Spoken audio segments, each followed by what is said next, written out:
Perkenalkan, nama saya Pridi Prislia Dananggaba. Pada saat ini saya akan mempresentasikan materi berkaitan dengan data panel atau regresi data panel. Nah, sebelum kita membahas lebih jauh tentang regresi data panel ini, pertama-tama kita harus mengetahui terlebih dahulu apa itu data panel. Data panel adalah gabungan dari data cross section dan juga data time series, sehingga jumlah pengamatannya semakin banyak. Sifat dari data cross section adalah data yang terdiri lebih dari satu entitas atau individu. Sedangkan sifat dari data time series adalah setiap individu memiliki lebih dari satu pengamatan waktu atau periode. Nah, tipe dari data panel ini dapat berupa longitudinal atau mikro panel data, yaitu data yang diamati adalah variabel yang sama selama periode waktu tertentu. Kapan kita harus menggunakan regresi data panel? Apakah semua hubungan kasualitas data panel harus menggunakan regresi data panel? Tentu saja tidak. Semuanya perlu beberapa pertimbangan, bukan dari segi jenis datanya saja, tetapi juga dari tujuan penelitiannya. Jika tujuan penelitiannya tidak menginginkan adanya analisis pengaruh terhadap perbedaan entitas atau individu dan atau pengaruh perbedaan pengamatan periode, tidak perlu menggunakan regresi data panel, cukup menggunakan regresi linear berkanda saja. Tetapi, jika tujuan penelitian menginginkan adanya analisis pengaruh terhadap perbedaan suatu entitas dan atau perbedaan dari pengamatan periode, regresi data panel dapat digunakan. Nah, meskipun demikian, belum tentu penelitian yang lain yang tidak memiliki spesifikasi yang seperti saya sudah sebutkan tadi tidak dapat menggunakan regresi data panel. Bisa saja digunakan, tetapi perlu mempertimbangkan kompleksitas dan interpretasinya. Ya, berikut kita masuk pada tahapan analisis regresi data panel. Terdapat 4 tahap.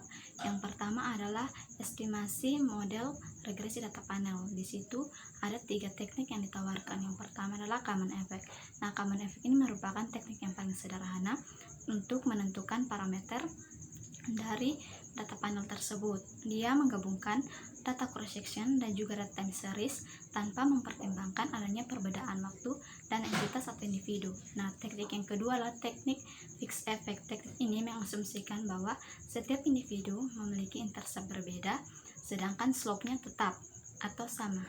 Teknik yang ketiga adalah teknik random effect.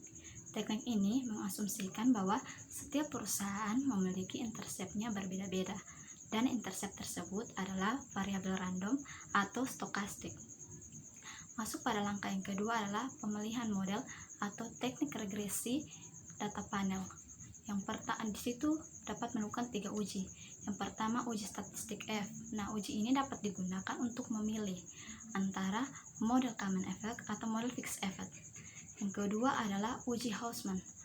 Uji ini dapat digunakan untuk memilih antara model fixed effect atau model random effect. Nah, uji yang ketiga adalah uji Langre multiplier atau LM. Uji ini dapat digunakan untuk memilih antara model common effect atau model random effect. Nah, kita masuk pada langkah yang ketiga. Langkah yang ketiga ini adalah penentuan atau uji asumsi klasik. Di situ ada uji linearitas, uji autokorelasi, uji heterokedastisitas, uji normalitas, dan juga uji multikolinearitas. Nah, kita masuk pada tahap yang keempat atau langkah yang terakhir. Di situ ada uji kelayakan. Di dalam uji kelayakan ada uji hipotesis. Nah, uji hipotesis itu terdiri dari uji F dan juga uji T. Selain uji hipotesis, ada juga koefisien determinasi. Koefisien determinasi ini dia dinotasikan dengan R², di mana ini merupakan salah satu bagian yang penting dalam suatu estimasi karena dapat memberikan informasi baik atau tidaknya suatu model yang sudah terestimasi. Baik, sekian presentasi dari saya. Terima kasih.